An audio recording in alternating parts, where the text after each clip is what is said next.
राजा अम्बरीश शून्यशेप को साथ लेकर दोपहर के समय पुष्कर तीर्थ में आए और वहां विश्राम करने लगे।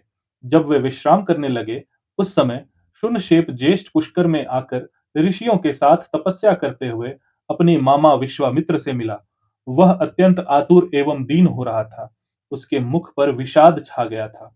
वह भूख प्यास और परिश्रम से दीन हो मुनि की गोद में गिर पड़ा और इस प्रकार बोला: सौम्य मुनिपुंगव, न मेरे माता हैं न पिता, फिर भाई बंधु कहां से हो सकते हैं। मैं असहाय हूं, अतः आप ही धर्म के द्वारा मेरी रक्षा कीजिए। आप सबके रक्षक तथा अभीष्ट वस्तु की प्राप्ति कराने वाले हैं। ये राजा अम्बरीश कृतार्थ हो जाए और मैं भी विकार रहित दीर्घायु होकर सर्वोत्तम तपस्या करके स्वर्ग लोक प्राप्त कर लूं, ऐसी कृपा कीजिए। धर्मात्मन, आप अपने निर्मल चित्त से मुझ अनाथ के नाथ, असहाय के संरक्षक हो जाएं।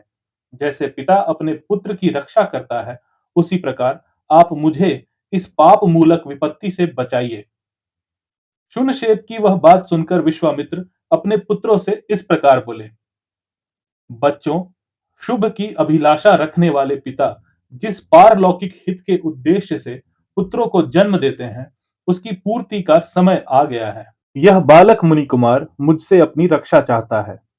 तुम लोग अपना जीवन मात्र देकर इसका प्रिय करो। तुम सब के सब पुण्यात्मा और धर्मपरायण हो, अतः राजा के यज्ञ में पशु बनकर अग्निदेव को तृप्ति प्रदान करो। इससे शून्यशेप सनाथ होगा, राजा का यज्ञ भी बिना किसी विघ्न बाधा के पूर्ण हो जाएगा। देवता भी तृप्त होंगे और तुम्हारे द्वारा मेरी आज्ञा का पालन भी हो जाएगा। विश्वामित्र मुनि का वह वचन सुनकर उनके मधुर छंद एवं अन्य पुत्र अभिमान और अवहेलना पूर्वक इस प्रकार बोले: पिताजी, आप अपने बहुत से पुत्रों को त्याग कर दूसरे के एक पुत्र की रक्षा कैसे कर सकते हैं। जैसे पवित्र भोजन में कुत्ते का मांस पड़ जाए तो वह अग्राह्य हो जाता है, उसी प्रकार जहां अपने पुत्रों की रक्षा आवश्यक हो, वहां दूसरे के पुत्र की रक्षा के कार्य को हम अकर्तव्य की कोटि में देखते हैं। अपने पुत्रों का वह कथन सुनकर मुनिवर विश्वामित्र के नेत्र क्रोध से लाल हो गए। वे इस प्रकार कहने लगे: अरे, तुम लोगों ने निर्भय होकर ऐसी बात कही है जो धर्म से रहित एवं निंदित है।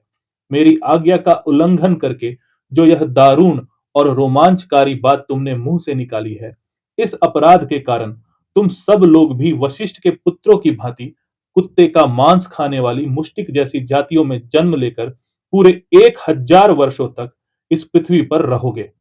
इस प्रकार अपने पुत्रों को शाप देकर मुनिवर विश्वामित्र ने उस समय शोकार्त शून्यशेप की निर्विघ्न रक्षा करके उससे कहा: मुनि कुमार, अम्बरीश के इस यज्ञ में जब तुम्हें कुश के पवित्र पाशों से बांधकर लाल फूलों की माला और लाल चंदन धारण करा दिया जाए, उस समय तुम विष्णु देवता संबंधी यूप के पास जाकर वाणी द्वारा अग्नि की, इंद्र और विष्णु की स्तुति करना और इन दो दिव्य गाथाओं का गान करना।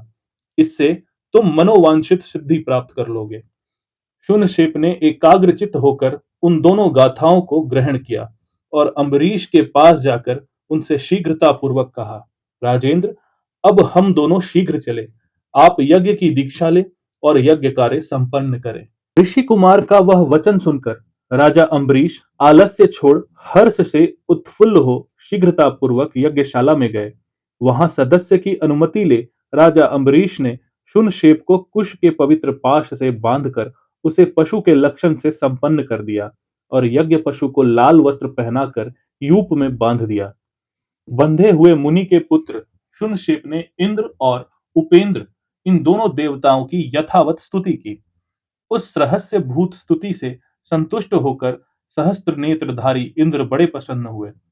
उस समय उन्होंने शून्यशेप को दीर्घायु प्रदान की।